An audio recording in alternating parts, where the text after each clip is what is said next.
Spectrum Tamil நேயர்கள் அனைவருக்கும் வணக்கம். தமிழக அரசுக்கும் ஆளுநர் ஆர் என் ரவிக்கும் இடையேயான மோதல் அப்படிங்கிறது தொடர்ந்து நீடிச்சுட்டு வருது. இதை பல்வேறு நிகழ்வுகள் நம்ம பார்த்துருப்போம். இப்போ புதுசா ஒரு பிரச்சனை வந்திருக்கு. ஸோ அதை பத்தி தான் இந்த வீடியோ நம்ம பேச போறோம். ஒவ்வொரு புத்தாண்டு பிறக்கும் போதும் ஆளுநர் அவர்கள் தான் முதல்ல சட்டமன்றத்தில் பேசி அந்த சட்டமன்ற பேரவையை தொடங்கி வைப்பாரு. இது காலங்காலமா நடந்துகிட்ட ஒரு விஷயம் தான். ஸோ அப்படி இந்த ஆண்டுக்கான புத்தாண்டு சிறப்பு சட்டப்பேரவை கூட்டத்தொடர் அப்படிங்கிறது ஜனவரி 6ஆம் தேதி நடந்துச்சு. அதுல ஆளுநர் அவர்களும் கலந்துகிட்டாரு. ஸோ ஆளுநர் அவர்கள் கலந்து கொள்ளும் முன்னாடி அவர் ஒரு கோரிக்கையை வச்சிருந்தார். என்ன அப்படின்னா, இந்த ஆண்டு சட்டமன்ற கூட்டத்தொடர் தொடங்குவதற்கு முன்பு தமிழ் தாய் வாழ்த்து பாடப்பட்டது கூடவே தேசிய கீதமும் இசைக்கப்படணும். அதன் பிறகு முடிந்த பிறகு, அதாவது சட்டமன்ற கூட்டத்தொடர் முடிந்த பிறகு தேசிய கீதத்தோட இந்த சட்டமன்ற கூட்டத்தொடர் முடிக்கணும் அப்படின்னு சொல்லிட்டு அவர் கோரிக்கை வச்சிருந்தாரு. அதன்படியே ஆளுநர் அவர்கள் சட்டமன்றத்துக்குள் வந்தாரு. தமிழ் தாய் வாழ்த்து பாடப்பட்டது. அதன் பிறகு தேசிய கீதம் பாடணும் அப்படின்னு சொல்லிட்டு ஆளுநர் அவர்கள் கோரிக்கையை வச்சாரு. அங்க இருக்கக்கூடிய அதிகாரிகள் அதுக்கு மறுப்பு தெரிவிச்சிட்டாங்க. எங்களுடைய மரபு, சட்டமன்றத்தினுடைய மரபு அப்படிங்கிறது சட்டமன்றம் தொடங்கும் போது தமிழ் தாய் வாழ்த்து போடுவோம், சட்டமன்றம் முடியும் போது தேசிய கீதம் போடுவோம் அப்படிங்கிறது அவங்களுடைய மரபு அப்படின்னு சொல்லி மறுத்துட்டாங்க. ஸோ இதனால ஆளுநர் ஆர் என் ரவி தன்னுடைய அந்த புத்தாண்டுக்கான உரை, தமிழக அரசு தயாரித்து கொடுத்த அந்த புத்தாண்டு உரையை படிக்காமலேயே சில நொடிகளிலே, சில நிமிடங்களிலே பாத்தீங்க அப்படின்னா சட்டமன்றத்தை விட்டு வெளியேறிட்டாரு. ஸோ கடந்த ஆண்டு நம்ம பார்த்திருப்போம், இந்த மாதிரி ஒரு சண்டை ஏற்பட்டுச்சு. ஆளுநர்கள் பேசும்போதே தமிழக அமைச்சர்கள், முதலமைச்சர் கூட நம்ம சில சைகைகள் காமிச்சிருந்தாங்க, சத்தம் கூச்சல் கூப்பிட்டுருந்தாங்க. ஏன்னா அப்போ ஆளுநர்கள் தமிழக அரசு தயாரித்து கொடுத்த அறிக்கையை தான் ஆளுநர்கள் படிக்கணும். ஆனால் ஆளுநர் ஆர் என் ரவி அவர்கள் அந்த அறிக்கையின் போது பார்த்தீங்க அப்படின்னா பல வரிகளை நீக்கிட்டாரு, பேசல, அம்பேத்கர் குறித்து பேசல, பெரியார் குறித்து பேசல அப்படிங்கிற மாதிரி குற்றச்சாட்டுகளை அப்போ திமுக வச்சிருந்தாங்க. பட் இப்போ ஆளுநர் அவர்கள் தமிழக அரசு தயாரித்து கொடுத்த அறிக்கையை படிக்க தான் வந்தாரு. ஆனால் அந்த தேசிய கீதம் இசைக்கப்படவில்லை அப்படிங்கிற ஒரு காரணம் சொல்லி அவர் வெளியேறினாரு. ஸோ இதுக்கு நடுவில் பார்த்தீங்கன்னா தமிழக சட்டமன்ற கூட்டத்தில் பல்வேறு கலைபலங்கள் நடந்திருக்கு. அது எதுவுமே நமக்கு வெளியே தெரியல. ஏன் அப்படின்னா கடந்த புத்தாண்டு கூட்டத்தொடரின் போது அந்த டெலிகாஸ்ட் பண்ணப்பட்டது, ஆளுநர் உள்ள வராரு, ஸோ அமைச்சர்களுடைய அந்த நடவடிக்கை எல்லாமே நமக்கு லைவா தெரிஞ்சுது. ஆனால் இந்த முறை பார்த்தீங்க அப்படின்னா எந்த ஒரு லைவுமே போடப்படல. ஸோ ஏன் லைவ் போடப்படல அப்படின்னு சொல்லிட்டு சபாநாயகர் அப்பாவோட கேட்கும்போது அவர் பிரஸ் மீட்ல சொல்றாரு, டெக்னிக்கல் ஃபால்ட் ஆகுது, தொழில்நுட்ப கோளாறு ஏற்பட்டு அப்படின்னு சொல்ல. இப்போ கடந்த ஆண்டு காட்டப்பட்டது, இந்த ஆண்டு காட்டப்படல, ஸோ டெக்னிக்கல் ஃபால்ட் அப்படின்னு சொல்றாங்க. ஒரு தமிழ்நாடு சட்டமன்றம், ஒரு 234 சட்டமன்ற உறுப்பினர்கள் இருக்கிற ஒரு அவையிலேயே ஒரு லைவ் டெலிகாஸ்ட் பண்ண முடியல அப்படின்னா அது தமிழக அரசாங்கத்துக்கு இழுக்கு அப்படின்னு அவங்க பார்க்கணும். அவங்க அப்படி பார்க்காம அதை ஒரு டெக்னிக்கல் ஃபால்ட் அப்படின்னு சொல்லிட்டு கடந்து போறாங்க.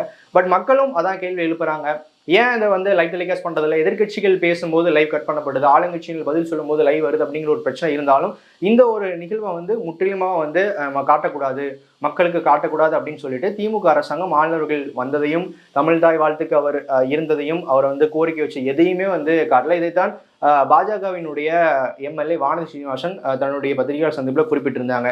ஸோ தமிழக சட்டமன்ற கூட்டத்தொடரில் இந்த ஒரு விஷயம் தான் நடந்துச்சா, அந்த புத்தாண்டு கூட்டத்தொடர் இந்த ஒரு விஷயம் தான் நடந்துச்சா அப்படின்னு பார்த்தீங்கன்னா இல்லை, பல விஷயங்கள் நடந்திருக்கு. குறிப்பாக அந்த அண்ணா பல்கலைக்கழக மாணவி விவகாரம், இது குறித்து பேசணும் அப்படின்னு சொல்லிட்டு பல எதிர்கட்சிகள் கோரிக்கையை வச்சிருந்தாங்க. விசிகா கூட கடிதம் வழியா அதை பத்தி பேசணும்னு சொல்லிட்டு சபாநாயகர் தெரிவிச்சிருந்தாங்க. பட் அது குறித்து பேசப்படலை. ஏன்னா ஆளுநர் வெளியேறிலிருந்தே ஒரு மிகப்பெரிய ஒரு கலையபரமான சூழ்நிலை தான் தமிழக சட்டமன்ற கூட்டத்தொடரில் காணப்பட்டுச்சு. ஸோ அதன் பிறகு பார்த்தீங்க அப்படின்னா அதிமுக உள்ளிட்ட எதிர்கட்சிகள், திமுக இருக்கக்கூடிய அந்த கூட்டணி கட்சிகளே பார்த்தீங்க அப்படின்னா யார் அந்த சார் அப்படிங்கிறது எங்களுக்கு தெரியணும் அப்படின்னு சொல்லிட்டு அதற்கான போராட்டங்களையும் கண்டன குரல்களையும் எழுப்பி இருந்தாங்க.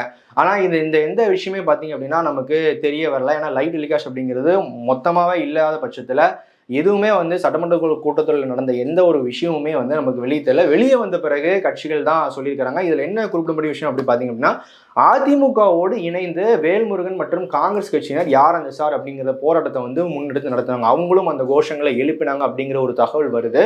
ஸோ திமுக கூட்டணி ஒற்றுமையாக தான் இருக்கு, எந்த பாதிப்பும் கிடையாது, கண்டிப்பாக நாங்கள் அடுத்த வருகின்ற சட்டமன்ற தேர்தலையும் ஒன்றாக சந்திப்போம் அப்படின்னு சொல்லிட்டு வர்ற சமயத்துல திமுகவில் இருக்கக்கூடிய கூட்டணி கட்சிகளே இந்த அண்ணா பல்கலைக்கழக மாணவி விவகாரத்துல ஒரு வேறு மாதிரியான ஒரு ஸ்டாண்ட் எடுத்து ஸோ அதிமுக பக்கம் இருந்து பேசுறாங்க. அதிமுக பக்கம் இருந்து பேசுறாங்க அப்படிங்கிறத காட்டிலும் இந்த ஒரு பிரச்சனைக்கு தமிழக அரசாங்கம் சரியான ஒரு நடவடிக்கை எடுக்கல. அந்த மாணவியே சொல்லியிருக்கிறாங்க, ஒரு சார் கிட்ட அந்த ஞானசேகரன் என்பவர் பேசினாரு, என்னை மிரட்டினாரு, அந்த சார் கூட நீ இருக்கணும்னு சொல்லி என்னை வற்புறுத்தினார் அப்படின்னு பேசி இருந்தாலும் கூட அந்த யார் அந்த சார் அப்படிங்கிறதுக்கு ஒரு சரியான விளக்கம் கொடுக்கல. அவர் பேசியிருந்தார் அப்படின்னா ஒரு ஃபோனில் அவர் ஞானசேகரன் பேசணும், உடனடியாக அவருடைய ஃபோனை கைப்பற்றி அந்த நம்பர் யாருக்கு பேசியிருக்கிறாங்களோ அவரை கைது பண்ணி ஒரு நடவடிக்கை எடுத்திருக்கலாம். ஆனால் சென்னை மாநகர கமிஷன் அவர்கள் பத்திரிகையாளர் சந்திப்பில் பேசும்போது அந்த சார் அப்படிங்கிறது யாருமே கிடையாது, அந்த மாணவியை பயன்படுத்துறதுக்காக அவர் சும்மா வந்து ஒரு ஃபோனில் பேசுகிற மாதிரி நடித்தார், அவரோட ஃபோன் வந்து ஏரோப்ளைன் மோடில் தான் இருந்திருக்கு, அந்த அண்ணா யூனிவர்சிட்டி வளாகத்துக்குள் போகும்போது அவருடைய ஃபோன் வந்து ஏரோப்ளைன் மோடில் தான் இருந்திருக்கு அப்படிங்கிற மாதிரி சொல்லியிருந்தாரு. பட் ஆனால் ஒரு இன்வெஸ்டிகேஷன் போயிட்டு இருக்கும்போதே அந்த மாணவி அப்படி ஒரு சார் இருக்கார் அப்படின்னு சொல்லிட்டு அழுத்தமாக சொல்லியிருக்கிறாங்க. முதல் அந்த எஃப்ஐஆரையும் சொல்லியிருக்கிறாங்க. ஆனால் அதை வந்து சரியாக விசாரணை எதுவும் செய்யாமல் பத்திரிகையாளர் சந்திப்பில் பேசிய பேச்சு, சென்னை மாநகர கமிஷனர் அவர்கள் பேசிய பேச்சு, அதன் பிறகு அந்த சென்னை மாநகர கமிஷனர் பேசிய பேச்சு சரியானது கிடையாது, சாருங்கிறத ஒருத்தர் இருக்கிறார் அப்படின்னு சொல்லிட்டு மீண்டும் அந்த மாணவி பார்த்தீங்க அப்படின்னா சிறப்பு புலனாய்வு குழு அதிகாரிகள்கிட்டையும் அந்த விஷயத்த சொல்லிக்கிறாங்க. ஸோ இப்போ அதுதான் வந்து மிகப்பெரிய பேசுபொருளாக இருக்குது. இந்த தமிழ்தாய் வாழ்த்து, இந்த ஆளுநர், தமிழக அரசு, சீமான், இந்த நாளையுமே நம்ம வந்து சொல்லலாம். ஏன்னா இந்த தமிழ்தாய் வாழ்த்தை வச்சு தான் இந்த பிரச்சனை அப்படிங்கிறது ரொம்ப நாட்களாகவே நடந்துகிட்டு இருக்குது. ஒரு 2 மாசத்துக்கு முன்னாடி பார்த்தோம் அப்படின்னா ஆளுநர் அவர்கள் கலந்துகிட்ட ஒரு நிகழ்ச்சியில தமிழ்தாய் வாழ்த்து பாடும்போது திராவிட நல் திருநாடு அப்படிங்கிற ஒரு வரி வந்து பாடப்படாம அப்படியே ஸ்கிப் பண்ணிட்டு பாடினாங்க. ஸோ அதற்கு திரும்ப விளக்கம் கொடுக்கப்பட்டது. அந்த நிகழ்ச்சி வந்து டிடி தொலைக்காட்சியினுடைய ஒரு நிகழ்ச்சி தான் நினைக்கிறேன், ஒரு சம்மந்தப்பட்ட நிகழ்ச்சி. ஸோ டிடி தொலைக்காட்சி நிறுவனம் அதுக்கு வந்து ஒரு விளக்கம் கொடுத்துருந்தாங்க. அது தெரியாமல் நிகழ்த்தப்பட்ட ஒரு விஷயம் தான், அதை பெருசுப்படுத்தாதீங்கன்னு சொல்லியிருந்தாங்க. இப்போ பார்த்தீங்கன்னா அதே தமிழ்தாய் வாழ்த்து இப்போ இந்த புத்தாண்டுலையும் பார்த்தீங்கன்னா இந்த தமிழ்தாய் வாழ்த்துலாம் பிரச்சனை வந்திருக்கு. ஸோ ஒரு சில நாட்களுக்கு முன்னாடி பார்த்தோம் அப்படின்னா சீமான் வந்து புத்தக கண்காட்சி, சென்னை புத்தக கண்காட்சி நடந்துகிட்டு இருக்கு, அங்கே வந்து ஒரு புத்தகத்தை வெளியிட போயிருந்தாரு. தமிழ் தேசியம் ஏன் அதற்கு எப்படின்னு ஒரு புத்தகம் வெளியீட்டுக்கு போயிருந்தாரு. ஸோ அந்த நிகழ்ச்சியிலும் பார்த்தீங்க அப்படின்னா சீமான் கலந்துக்கிட்ட அந்த நிகழ்ச்சியில தமிழ்தாய் வாழ்த்து, அதாவது தமிழகத்தினுடைய தமிழ்தாய் வாழ்த்து பாடப்படுவதற்கு பதிலாக புதுச்சேரியினுடைய தமிழ்தாய் வாழ்த்து பாடப்பட்டது. பாரதாசன் எழுதிய புதுச்சேரி தமிழ்தாய் வாழ்த்து பாடப்பட்டது. அது மிகப்பெரிய சர்ச்சையானது. ஸோ அந்த சென்னை புத்தக கண்காட்சி நடத்தக்கூடிய அந்த பப்பாசி அமைப்பினர் வந்து இதற்கு ஒரு கண்டனம் தெரிவித்து நேற்று தினம் பத்திரிகையாளர் சந்திச்சு பேசியிருந்தாங்க. ஸோ தமிழ்தாய் வாழ்த்து அப்படிங்கிறது அதில் இருக்கக்கூடிய இடம்பெற்றக்கூடிய அந்த வரிகள் திராவிட நல் திருநாடு அப்படிங்கிறது வந்து ஒட்டுமொத்தம் பார்த்தோன்னா ஆளுநர் ஆர்.என். ரவிக்கும் நாம் தமிழர் கட்சிக்குமே ஒரு நடுவில் ஏற்படுத்தியிருக்கு அப்படின்னே நம்ம சொல்லலாம். இருவருமே பார்த்தீங்க அப்படின்னா தமிழ் தேசியம் பேசுபவர்களாக இருக்கட்டும் சரி. பட் ஆளுநர் அவர்கள் தமிழ்தாய் வாழ்த்தை நாங்கள் ஏற்றுக்கிறோம், ஆனால் நீங்கள் இந்திய தேசிய கீதத்தையும் சேர்ந்து பாடுங்க. எப்போவுமே ஒரு நிகழ்ச்சி தொடங்கும் போது தமிழ்தாய் வாழ்த்தை பற்றி இறுதியாக தேசிய கீதத்தை படிக்கிறீங்க, ஆனால் நீங்கள் முதல்லையே வந்து நீங்கள் தேசிய கீதத்தையும் தமிழ்தாய் வாழ்த்தையும் சேர்த்து பாட வேண்டும் அப்படிங்கிற ஒரு விஷயத்த அவர் திரும்ப திரும்ப வலியுறுத்துறாரு. பட் சீமான் அவர்களுடைய பாயிண்ட் ஆஃப் வியூ வந்து முற்றிலும் மாறுபட்டது. இந்த தமிழ்தாய் வாழ்த்தை கூடாது, தமிழ்தாய் வாழ்த்து தமிழை போற்றுதலுக்குரிய எந்த ஒரு விஷயமும் இல்லை, தூய தமிழிலும் அது இல்லை, திராவிடம் அப்படிங்கிற ஒரு வார்த்தை ஏற்பட்டு தமிழ் சொல்ல இல்லை அப்படின்னு அவர் கிளைம் பண்றாரு. அண்ட் புதுச்சேரி தமிழ்தாய் வாழ்த்து தான் அவருடைய கட்சி நிகழ்வுகளிலும் இந்த மாதிரி கலந்துக்கிட்டு பொது நிகழ்ச்சியும் கலந்துக்கிட்டு ஒரு சர்ச்சையை தொடர்ந்து ஏற்படுத்தி இருக்கிறாரு. இது வந்து தொடர்ச்சியா ஒரு வருடமாகவே இந்த ஒரு தமிழ்தாய் வாழ்த்து சர்ச்சை அப்படிங்கிறது போய்கிட்டே இருக்கு. பட் இதனால மக்களுக்கு என்ன நலன் அப்படிங்கிறது சத்தியமா புரியல. ஸோ மக்களுடைய பிரச்சனை அப்படிங்கிறது இதனால வந்து மழுங்கடிக்கப்படுது. ஏன்னா நம்மளே பார்த்தோம் சட்டமன்ற கூட்டத்தில் இந்த தமிழ்தாய் வாழ்த்து தேசிய சர்ச்சையால அன்று பேசப்பட இருந்த அண்ணா பல்கலைக்கழக மாணவி விவகாரம், மதுரை டங்ஸ்டன் நிலக்கரி சுரங்க ஊழல் விவகாரம், நீர்வளத்துறை அமைச்சர் துரைமுருகன் அவருடைய மகன் கதிரானந்த் இவர்கள் வீடுகளில் நடந்த அந்த அமலாக்கத்துறை ரெய்டு, ஸோ இதை குறித்தெல்லாம் பேசப்படலை. தமிழகத்தினுடைய அந்த வளர்ச்சி திட்டங்கள் குறித்து எதுவுமே விவாதிக்கப்படலை. ஒரு புத்தாண்டு கூட்டத்தொடர் அப்படிங்கிறது வந்து அடுத்து நம்ம ஒரு வருஷம் நம்மளுடைய ரோட் மேப் என்ன அப்படிங்கிறது சொல்கிற ஒரு விஷயம் தான் அந்த புத்தாண்டு கூட்டத்தொடர். அதில் தமிழக அரசு எழுதி கொடுத்த விஷயங்கள் ஆளுநர் சொல்வார். தென் வந்து என்னென்ன செய்ய போகிறோம் அப்படிங்கிறதையும் வந்து அந்த அறிக்கையில் அந்த உரையில் வந்து இருக்கும், அதைத்தான் வாசிப்பாங்க. இத்தனை ஆண்டுகள் மரபில் வந்து அதுதான் நீடிச்சுட்டு இருக்கு. பட் ஆளுநர் அவர்கள் புதுசாக ஒரு விஷயத்தை இன்சிஸ்ட் பண்ணும்போது அங்கே வந்து ஒரு பிரச்சனையாகுது. நீங்கள் தமிழ்தாய் வாழ்த்து படிக்கிறீங்க, கூடவே வந்து தேசிய கீதத்தையும் பாடுங்க.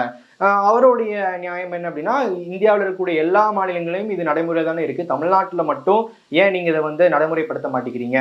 தமிழ்தாய் வாழ்த்து பாடிட்டு கடைசியில் தான் நாங்கள் தேசிய கீதம் பாடுவோம்னு சொல்லிட்டு ஏன் வந்து வலியுறுத்துறீங்க, ஏன் வந்து பிடிவாதமாக இருக்கிறீங்க அப்படிங்கிறது ஆளுநர் தரப்பினுடைய ஒரு வாதமாக இருக்குது. தமிழக அரசினுடைய வாதம் என்னன்னா இது வந்து சட்டமன்ற கூட்டத்தொடர் ஒரு மரபு, இந்த மரபை தான் நாங்கள் வந்து கடைபிடிச்சிட்டு இருக்கோம். இப்போ ஆளுநர் வந்து திடீர்னு வந்து இந்த மாதிரி ஒரே நேரத்தில் தமிழ்தாய் வாழ்த்தும் பாடுங்க, இந்திய தேசிய கீதம் பாடுங்க, இறுதியிலும் வந்து நீங்கள் வந்து இந்திய தேசிய கீதம் பாடுங்க அப்படின்னு சொல்றதை ஏற்றுக்க முடியாது. ஸோ ஆண்டாண்டு காலமாக நாங்கள் இதை தான் ஃபாலோ பண்ணிக்கிட்டு இருக்கோம், அதே தான் நாங்கள் வந்து பின்பற்றுறோம் அப்படின்னு சொல்லிட்டு தமிழக அரசாங்கமும் திமுகவினரும் வந்து சொல்லியிருக்கிறாங்க. பட் ஆனால் இதுதான் மரபா அப்படின்னு நம்ம பார்க்கும்போது ஸோ இந்த மரபு எப்போ தொடங்கிச்சு, அந்த தமிழ்தாய் வாழ்த்து அப்படிங்கிறது எப்போ சட்டமன்றத்துக்குள் பாடப்பட்டுச்சு அப்படின்னா 1991 ஜெயலலிதா அவர்களுடைய ஆட்சி காலத்தில் தான் முதல் முறையாக சட்டமன்றத்தில் தமிழ்த்தாய் வாழ்த்தும் தேசிய கீதம் ஒருங்கே பாடிட்டு முடிவில் திரும்ப தேசிய கீதம் பாடுற வழக்கம் அப்படிங்கிறது இருந்துச்சு. இப்போ பார்த்தீங்க அப்படின்னா தமிழ்த்தாய் வாழ்த்து மட்டும்தான் முதல்ல பாடப்படுது, இறுதியில் வந்து தேசிய கீதம் பாடப்படுது அப்படிங்கிற ஒரு இதுக்கு ஒட்டுமொத்த தமிழ்நாட்டிலையும் பார்த்தீங்க அப்படின்னா பல்வேறு நிகழ்ச்சிகளில் வந்து இதுதான் நடக்குது. ஏன்னா ஒரு நிகழ்ச்சி, ஏதோ ஒரு நிகழ்ச்சி, பொது நிகழ்ச்சி நடக்கும்போது கூட, அரசு நிகழ்ச்சி நடக்கும்போது கூட முதல்ல தமிழ்த்தாய் வாழ்த்து பாடுவாங்க, இறுதியில் வந்து தேசிய கீதம் பாடுவாங்க. பட் ஆனால் இந்த ஒரு பிரச்சனையை திமுகவும் பாஜகவும் கொண்டு போய் ஒரு பாடல் பிரச்சனையை பெரிதுபடுத்தி மக்களினுடைய பிரதான பிரச்சனைகளை பேச விடாமல் செய்தது எந்த அளவுக்கு நமக்கு நன்மை பயக்கும் அப்படிங்கிறது புரியல. ஸோ சட்டமன்ற கூட்டத்தொடரில் மக்களினுடைய பிரச்சனை தான் பிரதானமாக பேசப்படணுமே ஒழிய தமிழ்த்தாய் வாழ்த்து பாடணுமா அல்லது தேசிய கீதம் இருக்கணுமா அப்படிங்கிறத தாண்டி மக்களினுடைய பிரச்சனை இப்போ மக்களுக்கு என்ன தேவை அப்படிங்கிறத அனைத்து அரசியல் கட்சிகளும் ஒன்று சேர்ந்து ஒருமித்த குரலோடு ஒரு ஒற்றுமையாக போயிருக்கலாம். ஆனால் இது ஒரு பிரச்சனையாகி இப்போவும் பார்த்தீங்கன்னா இன்றைய தினம் சட்டமன்ற கூட்டத்திலும் ஒரு சலசலப்பு ஏற்பட்டு அண்ணா பல்கலைக்கழக மாணவி விவகாரத்திலிருந்து பல்வேறு தமிழகத்தினுடைய பிரதான பிரச்சனைகள் பேசப்படாமல் என்பது ஒரு மிகப்பெரிய பின்னடைவை ஏற்படுத்தியிருக்கு. நன்றி, வணக்கம்.